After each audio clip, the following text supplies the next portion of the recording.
And for us, I also feel like going to the grassroots and seeing what is happening, documenting it, and actually as a fourth estate, breaking it down from what he's talking about, like the jargons. How do we bring it down? How do we break these reports? Like right now we have the climate impacts report for Kenya. Like I reviewed that whole thing a whole month. It was just jargons upon jargons, hard things. And whereas the country is actually launching these big things, the question is the local mwananchi consuming it? You know, or are we just producing it for the sake of, oh, we've commissioned, we published. Sounds what good, next, you know? Looks good. Yeah, all good. Yeah, no, but I think there's a role that media has to play to really domesticate this and break it down to the local people. I like what she brings up, the fact that we need to localize this. We come back to you, Tendai, and you have experience in governance as well as policy, negotiations and all that. And one would want to ask, beyond the treaties, the global treaties that we constantly have, how do we get to narrow this down to the locals that today we are anticipating to see what is going to play out at the COP29? But just how then do we get this from that level of presidents, you know, of policy makers to the people down on ground? Yeah. So I think one is to recognize that we have leadership institutions at the local level that are not necessarily the legislative assemblies or the executives, and these are our schools. Yeah. And we've got to, and someone very well articulated the aspect of communication, learning. How are we learning about our very own environments in our very own local communities? When we were in school, we had a great subject called Geography, History and Civics. And Civics, GHC. And it was an articulation of how to be a citizen who understands their geography within a historical context. So it's really about education, but education that's grounded with an appreciation of their ecological zones. And that's why, as great as the conversations are at the global level, as fantastic as the negotiations will take place between governments, if we're not having this conversation at home, if we don't have teachers within the community that are not necessarily formal education conversations, but that are just conversations about simple reforestation. I live in a village in the heart of Kilifi that is facing deforestation because people want to monoculture crop called maize because it's been commodified. And so cashew nuts, coconuts, orange trees have all been decimated, and it has affected the rain pattern. We had Tana River on your show earlier on, where floods, and planting trees is not necessarily going to have to be a national agenda of His Excellency the President.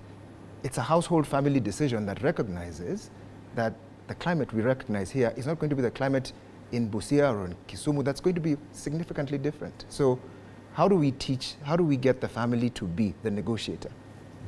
Let's shift the focus away from, just for a minute, from the politicians, not that they're not playing a role, but the primary actors are the families, father, mother, auntie, at the community. These conversations, Victor, allow me to ask this as a follow-up. These conversations will always be backed by research, you know, and talks before they come to even come up with these treaties.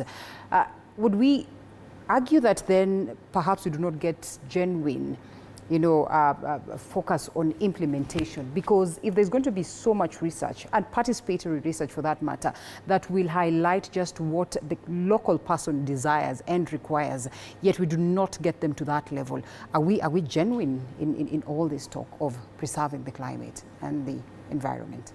Good intentions are there. The question is follow through. Okay. Yeah. All right. Mr. Green, you're a thought leader in both environmentalism and entrepreneurship. What is your take on the role of business in climate change? And to that, are we seeing enough innovation, or are we still more focused on profits rather than the planet, or profits rather than the people? Very good question.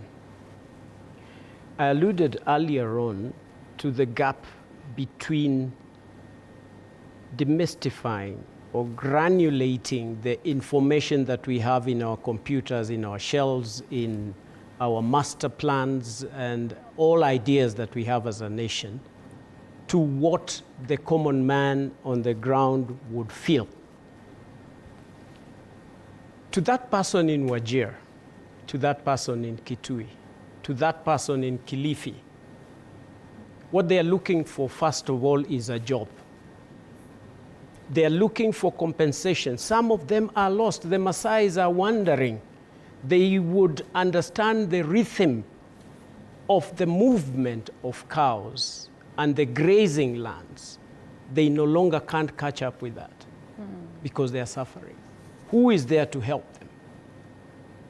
What kind of help are we giving to them? That person in Ukambani, in the very arid and semi-arid regions, they have their farm as it was. They used to grow specific plants. They are unable to do what they used to do. The information on rain and how patterns are changed and what kind of crops, the seeding and everything else, they need help. And for as long as we are not giving them that difference, that balance, that information, we will keep having a big difference. I have said it here before. Tell an African person to conserve environment and you'll be left alone. But show them how to make money and they will all go in that direction. Not that we are self-driven to look for money, but we can use it, one, as a bait. Two, they are about livelihoods. They need to be able to be understood. How can we, when we talk about issues that we are taking out there for the conferences and the action that I must say with a lot of humility, that we get very excited when COP is coming up and it's just about that period that we are very ready, we need to deal with this, and then we take a figure out there that does not relate at the county level. There is no baseline. You don't have data as a nation where you can be able to say these are the cook stoves that are good for this specific community. Where do we get the cook stoves? Do we have the transfer technology that we need that can be able to do this? Yes, we are occupying and we are using cook stoves today. Where are most of them coming from? They're coming from abroad. Where is the carbon credits for those GICOs that are given to our women at the common level? Where is that money going for? It's going abroad, where the cook stoves are being made. Today, if you want to employ a solar system for your community, for a household, for a borehole, for something, where is that common platform that states that the county government of Busia has now employed the use of a solar system? Hence the need for technology, a common platform that we can all put in all these areas. What are the opportunities that we can be able to put together when we are talking about investments, when we are talking of small hydros that are supposed to be along the rivers, when we are talking about creating jobs and opportunities? How many people can be able to relate to this kind of information? It's a subject as we talk about development of a nation. Go out and look for Canada. How was Canada developed? Not that they had a lot of money. They used the natural resources that were under their God-given natural resources. And they used that to finance the development of the country. How much natural resources do we have in Kenya? Is the central bank, and whom I respect so much, thinking of new ways of financing the nation? 62 billion, when you look at 62 billion US dollars, we are saying as a nation what we can be able to deal with is only about less than 15% of this much. The rest, we are looking at the international community. When there is a disaster in the US, when there is a disaster that is climate change induced in other countries, within a month, within a year, it's all sorted out. Everybody is compensated because there is money for that. How many countries do have an opportunity to do this? Many. All right. And we can think about this as Okay. a subject of discussion that we need to start thinking. What is it that we are not doing? All right. And that is why I moved the figure with a lot of respect from 62 billion US dollars To 620. 620 US Right. dollars. On that very, very inspiring and I must say ambitious note, I want us to take a short break. We've said some deep things. I would like the people at home to digest that for a second. We'll be right back after these messages.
All right, and back to the broadcast. The conversation is on just how best we manage the environment and the climate, for that matter, that we are being cautioned to prepare ourselves for a hotter world. and as well proceed to deal with the aftermath of climate change fueled disasters. But we refuse to accept that we are in that state, and we say that, well, we might just need to push this conversation some more so that we get answers to it. And Kaluki, we come to you as a regional director of youth and he's done a lot. He's done a lot. He's well versed in there. And as a young person, I think the curiosity here is how do we make sure that the youth are not just participants, but actually leaders in terms of climate action? Kaluki. Well, that's a good way to put it, actually. And we are blessed to have Africa as the world's youngest population, right? In Kenya, even better, over 70% of people below 30 years. And to me, I believe that is a big opportunity to actually see to it how we can empower these young people, how we can give them spaces to co-lead, to fail forward, because I think it's important for young people to fail forward. And through this process, actually, you allow them to learn on the job. One, young people have the energy, clearly. You have the muscles, you have the, young, vibrant brains, and you do have the, the chance to view life in a very naive way. And to me, that naivety is important because it gives a catalyst into innovations. We have my brother Joseph, who is doing serious work on these innovations. And I believe we need to give young people these opportunities to, think big, think with a lot of imagination, and think with a lot of hope for the future. Two, young people have time, and this time then needs to be invested in the right way. Imagine a country where we're not just teaching people 844 or CBC for the sake of securing some jobs in an office, but actually practically empowers them to be skilled personnel in the future, and therefore they even create jobs for themselves, for their communities, and deliver local solutions. Recently we had episodes of flooding, right? Who are the best people to evacuate? Who are the best people to even do the supplies of the food? Who are the best people to even distribute medical aids to these communities? Young people, because we are many, we are well spread across the country. So I believe young people deserve a change. And even in policy making, through Kin International and a few of the youth groups we've been working with, we've actually gotten the chance to influence some of the policies in Kenya, including the just ended NDC text. And to me, I believe this is important because young people actually have the catalytic power to show you what they are doing in the small ways when it comes to restoration, when it comes to food systems, when it comes to technology, and when it comes to education. Number two, on education, we need to actually design practical and experiential programs outside of the classroom. It's a shocker that in Kenya we do not even have an active conservation education program, and yet we're talking about climate crisis hitting home, right? So what are we doing to the next generation if you're just churning these hard to cram things without really showing them the practicalities on what is to happen? So some of the groups that I've seen in Kenya actually even investing in projects like Bustani Gardens, a very simple idea, but that is actually working already in over 6 counties across Kenya. And the question is, what is public schools doing with a lot of these idle lands, So through Kin International and our partners, we've been able to, go to these schools to talk to the administrations, and actually through funds, donor money, we go and talk to the administrations. We implement Bustani Gardens, where we grow organic trees, indigenous crops, and fruit trees.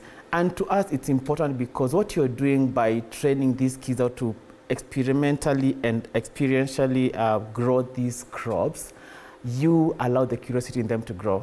You allow the child in them to thrive, and you allow the science in them to also see the connection between soil health, microbial diversity, and the food that we actually end up eating. As this kid is growing, for sure, you will have a safer, food secure country because of the initial small activities that we did. So I believe it's important. I know it's important for us to tap into the youth power. It's important for us to tap into the catalytic ideas young people have, and also to give them the chance to test power, right? We need to have people as CEOs. We need to have young people as even MCAs. We need to have young people in media, you know, interviewing other young people. We need to have young researchers who are actually advancing the cause. And just as I conclude, the recently launched Kenya Impacts Report. It's actually under the 6th assessment of the IPCC. And to my surprise, I was actually happy that it is a group of young people, some within the Kenya Meteorological Department and communications organizations that have come together to actually analyze this IPCC case study for Kenya, the national situation, and create like a simplified version on what this means, what climate crisis means for Kenya, what opportunities are there, and like Dr. Isaac mentioned, like what we can do with the natural assets that we have. And I invite you guys to actually have a look at the Climate Impacts Report Kenya that has been, you know, broken down, and there's a lot of opportunity for young people to participate through education, through the research, and actually through storytelling to bring these to the, you know, local level. Excellent. And indeed, absolutely. And one of the things there is, you know, peer-to-peer conversations as well. And I want Joseph to come in a second. You're a climate tech innovator. And so I want to ask you something of a provocative question.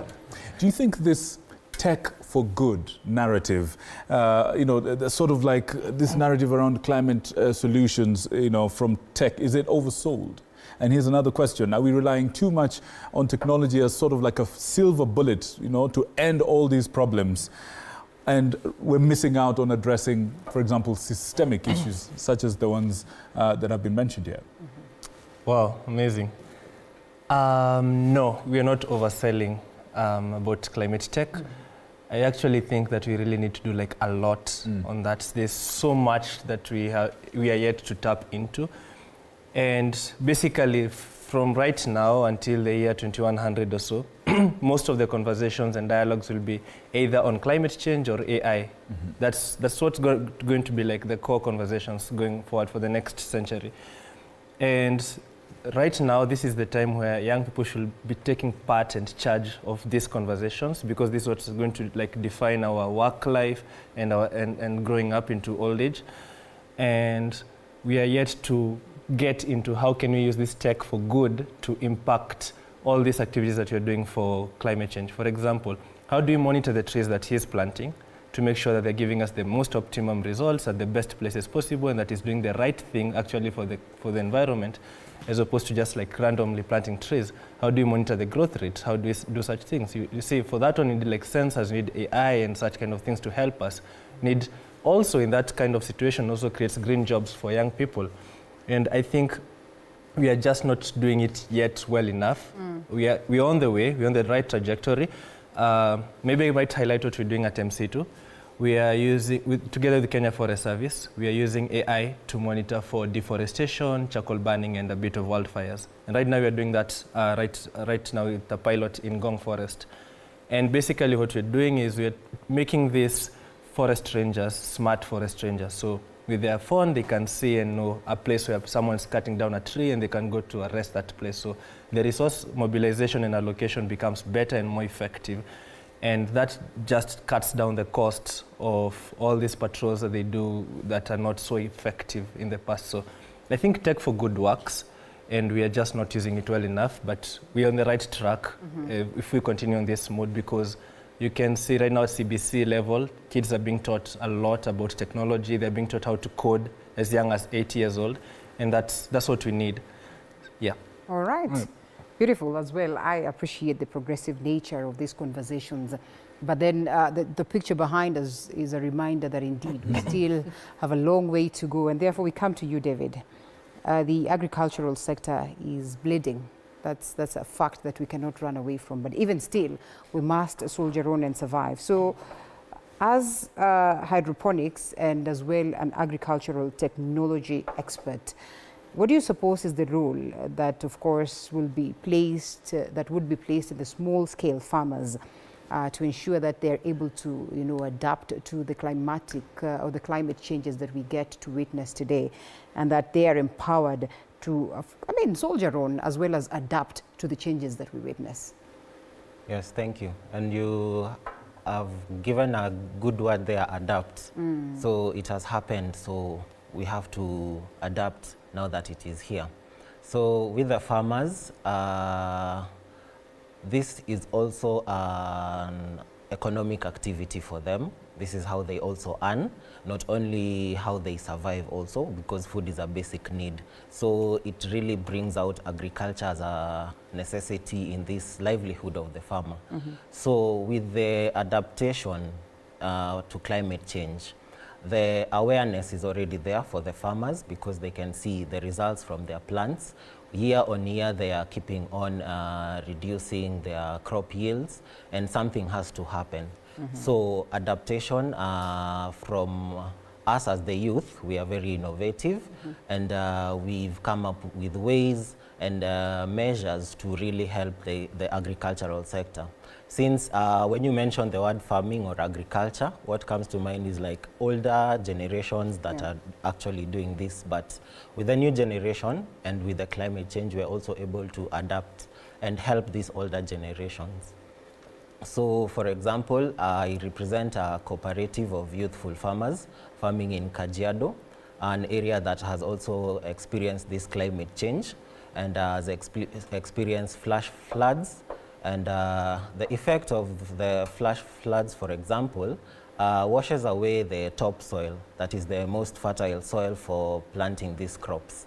And now that it has washed away, we actually need to still continue growing crops because food is a necessity for this country of Kenya. And we are pushed to the wall. So we have innovations like now hydroponics, where hydroponics means you plant without the soil. So soil is just an anchorage for the roots. So you can change the soil with different media. Media here is what supports the roots and still also provides a passage of nutrients. So for our case, we use pumice. Pumice is a stone that our mothers will relate to, the one that they used to say it in Swahili. Kusugua Sugua mguu, yes. I was looking for that one. Yes, yeah. So we replace that now with a soil that is infertile, and the crops are able to find anchorage in the pumice. And then with this pumice, we support it now with the nutrients, the fertilizers. So instead of the plants looking for fertility in the soil for long distances and stressing the plants, in the hydroponics, the nutrients are readily available next to the roots. So in this way, we are able to plant in areas where we're affected by climate change and still get food security in these areas. Yeah, thank you. That's interesting. Can we just say that's brilliant? I mean, that's amazing. I am trying to visualize just how possible. Let me tell you something. When I was in school, there was a story about stone soup. You know, apparently somebody was able to make soup out of a stone. Clearly, we're making food out of stones. Well done. Yes, thank Well you. done. Well done. But even still, let's look at the gap between the rural and the urban space. Let's look at the gap that you speak of generations. You know, how do we get everybody involved and as well benefiting in this? Because it is one thing to ensure that this technology works at the urban level. It is another to ensure that the same goes all the way to rural level. And you know, this aspect of localization then is felt. Yes. The two of you, or you want to come in, Tendai? All right, well, good. I think, Linda, let me jump in there. And let me paint a story of a local context within a Mijikenda village of an old man. We're talking about rural areas. Picture this, an old man, white beard, having a conversation with his family and presenting a challenge, and a provoking challenge, about this conversation about climate. And the challenge goes like this.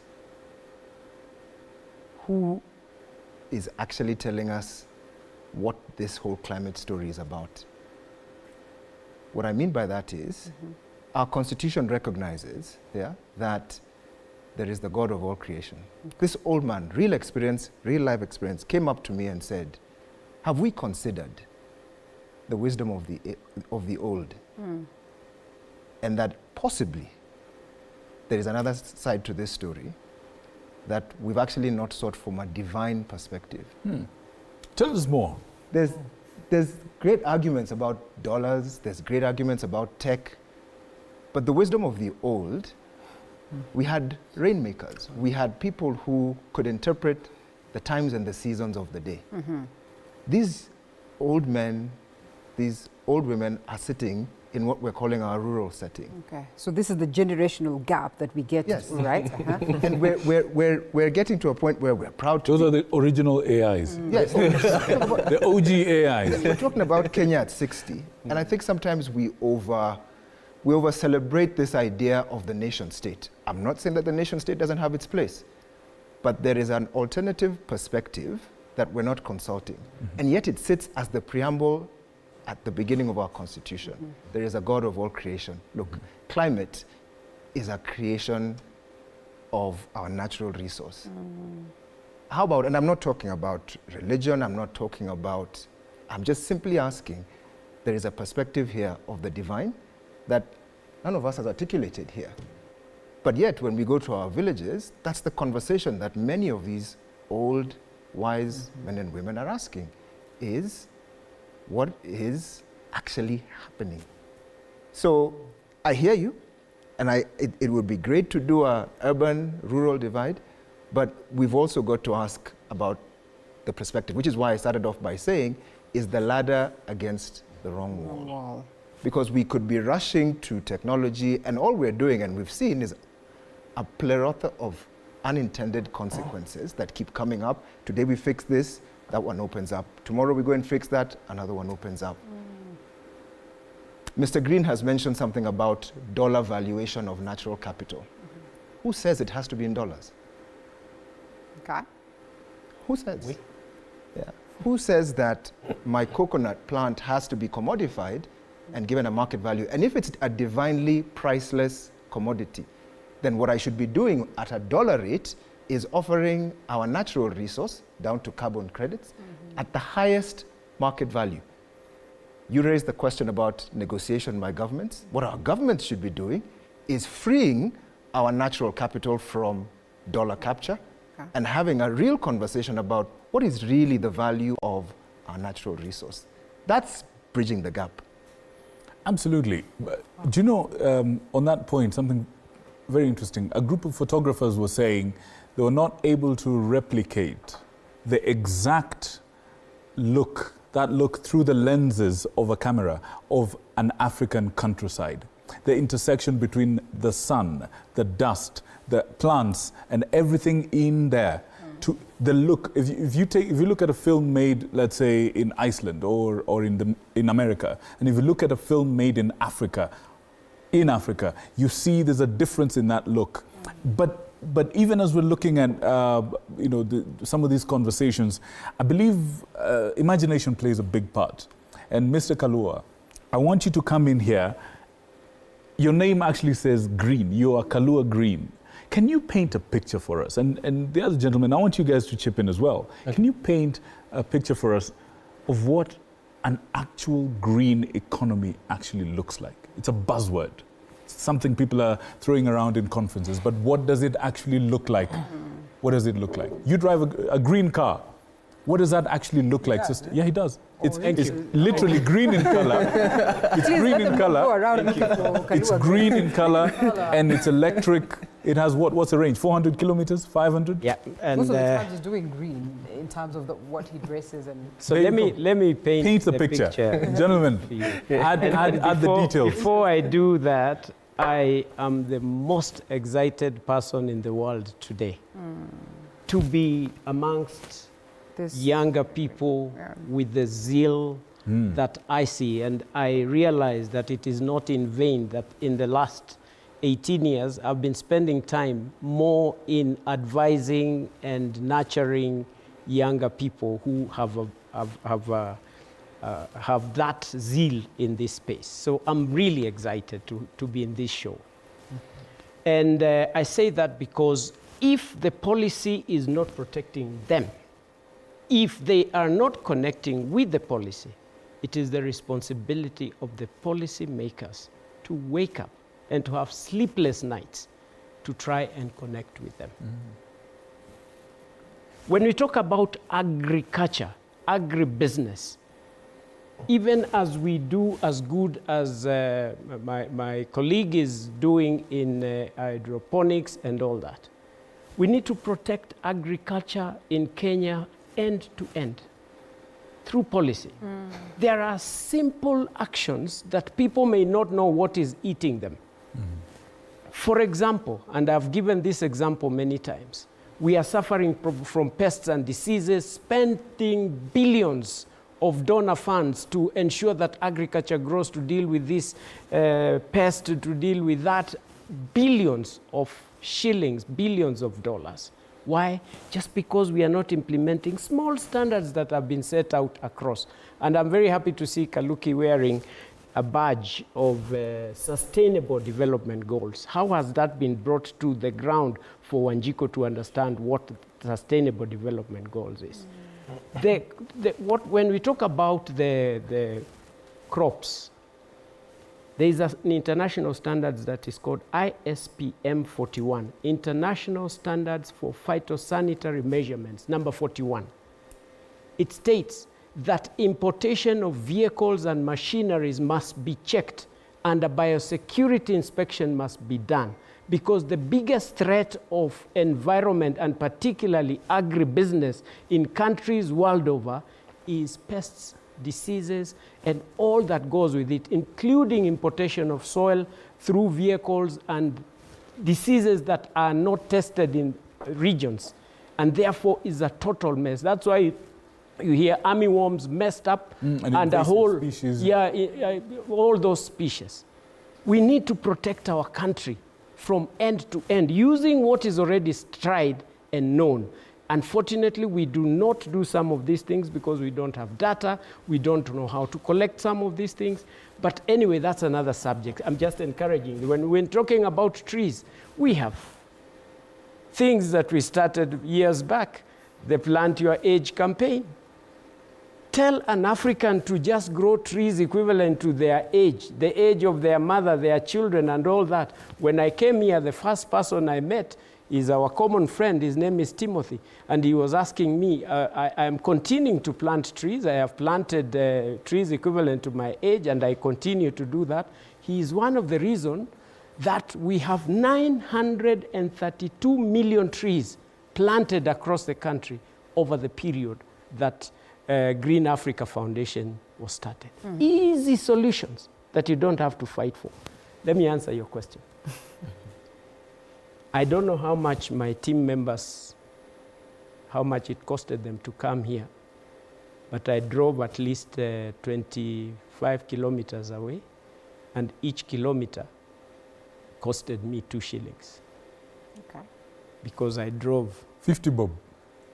I drove here 50 shillings. That's a green economy.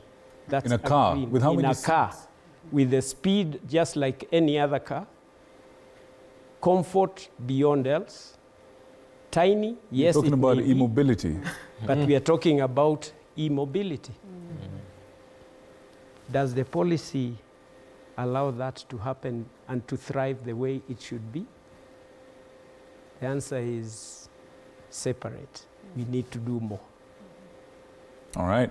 We are talking, the Kenya that I see that is environmentally, that is green, is where an institution like Kenya Forest Service that I hold in very high esteem allows the youth that we are talking about to get into the forest, collect seeds from the trees that are naturally existing in those areas and around homesteads, working with Kenya, the institutions that are related to forestry to package the seeds, be able to sell. And I see my president going out there to say that Kenya has got a bank of trees that have never been imagined to exist, and they are in form of a seed, and they are able to be sold at this much. Kenya exporting so much to that market. Okay. I see a country where an institution like the newly formed institution of Nairobi Rivers Commission, creating jobs in, I was looking at it the other day, about 8 different levels, practical jobs that people feel so proud working for. I see an institution, the 62 billion that I was talking about US dollars, met locally by corporates in this country because they have been given a rebate. Take for instance, the river called the Tana River or Athi River is 1,200 to go to Mombasa. Okay. Where you are taking one company to take 4 kilometers or 10 kilometers to do specific activities, if it is planting bamboos and be able to do different activities, creating jobs down the stream and getting a rebate out of the tax that they are supposed to pay, and therefore it is income that is there.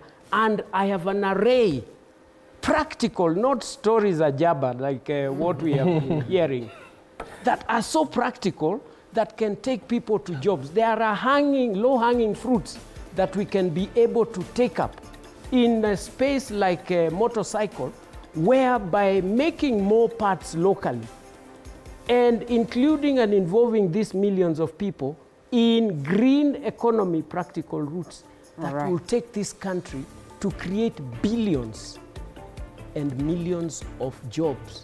That is the green space that I see, and I live it every single day. You know, and Mr. Kalua, it's interesting. We always seem to go on break just when you speak. And I think it's because we want to digest the inspiration that you're offloading.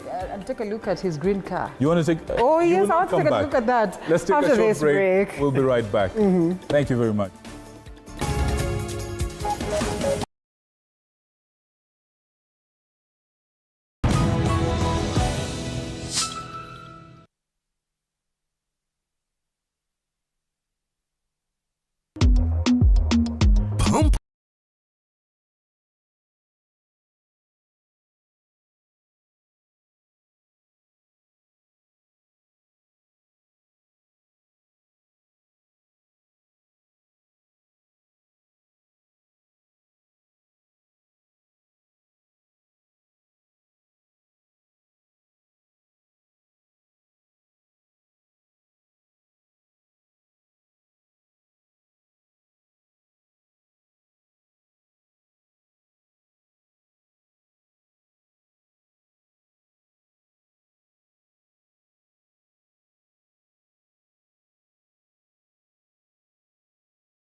Welcome back.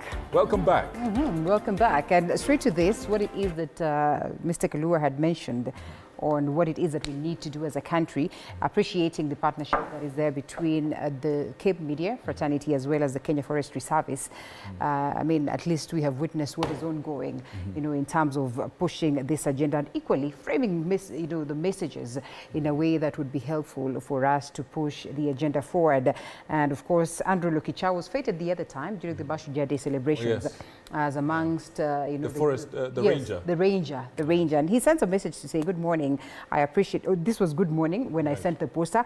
I appreciate this kind of conversations, and of course I'm always open to come in and, you know, advance the agenda. And equally he watches at this very point and says he is so happy to hear the kind of proposals that are being accorded by the youth towards changing this whole menace that he sits right inside the forest, and it is heartbreaking to see just how it is deteriorating by the day, you know? Absolutely. From a ranger. You know, from a ranger himself. That says a lot. That says a lot. And I think we had the home stretch. Home stretch. Uh-huh. But before we went on break, Dr. Green was talking about the green economy.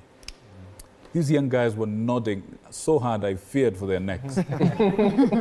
Gentlemen, talk to me about what you picked up from that, connecting it, of course, to your actual experience and expertise in making money as well as making change out of it. How can we scale it so that this becomes something everyone is doing out there for the betterment?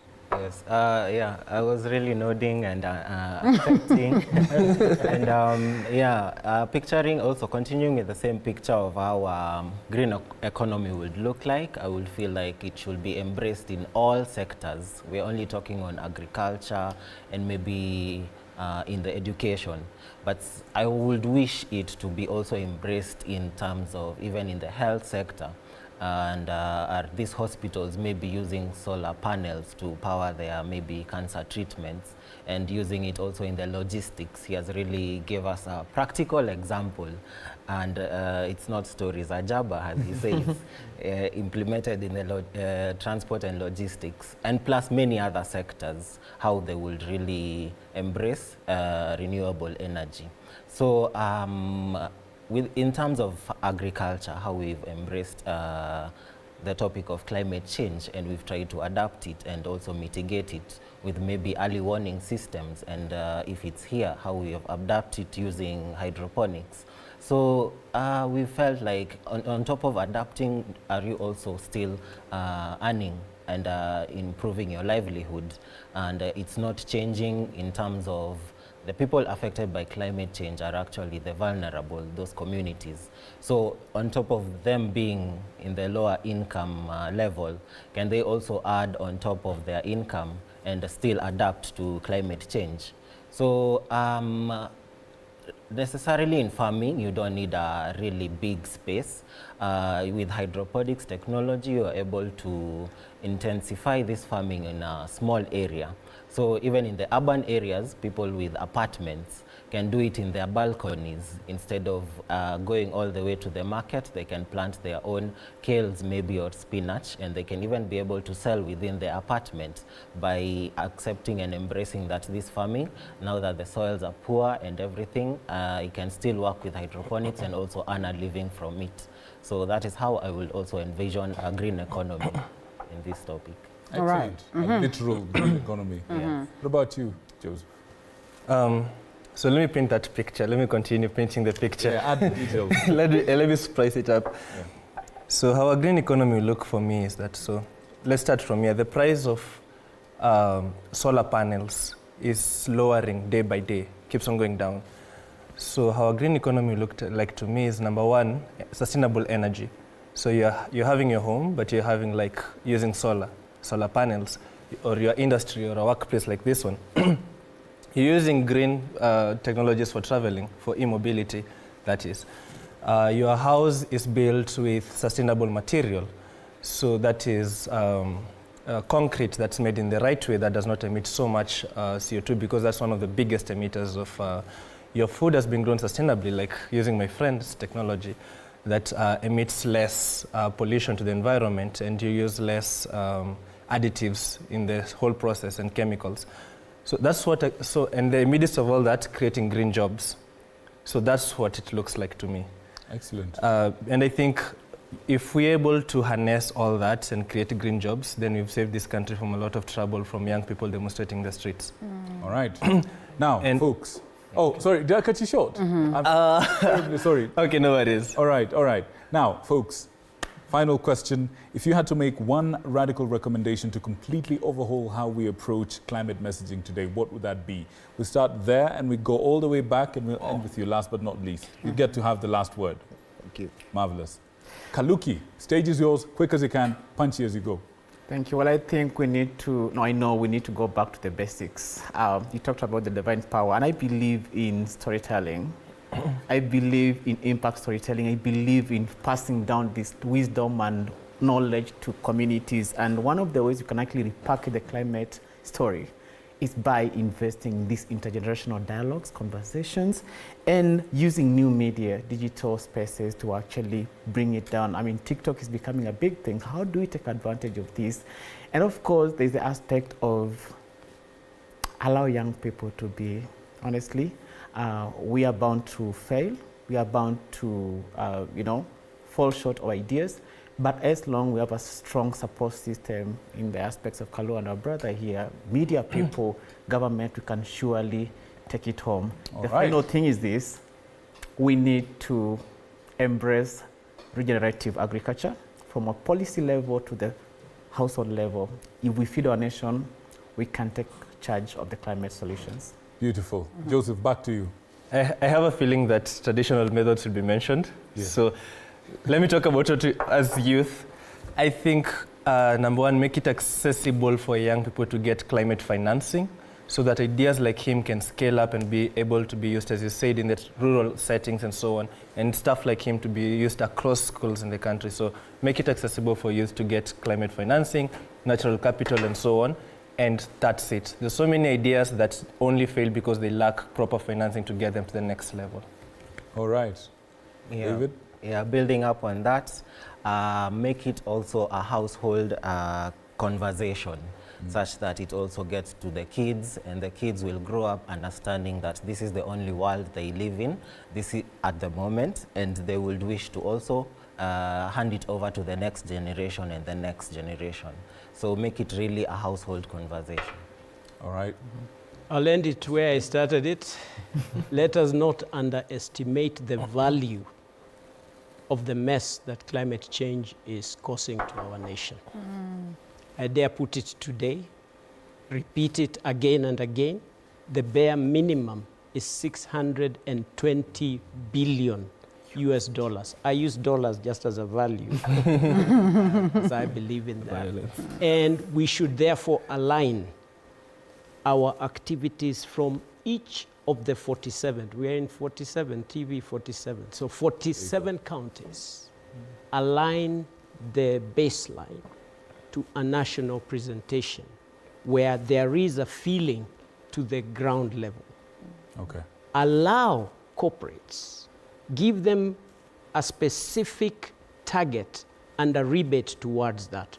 Follow up the international community through the polluter pays principle that is so clear and tangible, and bring out everything with accountability, and everyone understands, create jobs. All right. That is when Kenyans will understand what we are talking about. All right. Thank you very much. All right. Last but not least, to our philosopher from Kilifi. Take it away.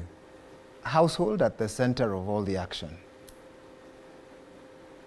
Secondly, we need to translate an opportunity to actually present a place for our daughters, our sisters, and our mothers to have a seat at the decision-making process. The role of women. 3, what we need to do is do away with the frame of rural, urban, and actually go back to what intrinsically makes Africa tick, the household. Let's take the case of Kenya. We're talking about almost close to 12 million households. Historically, and we've always known this, that household is where enterprise and jobs happened.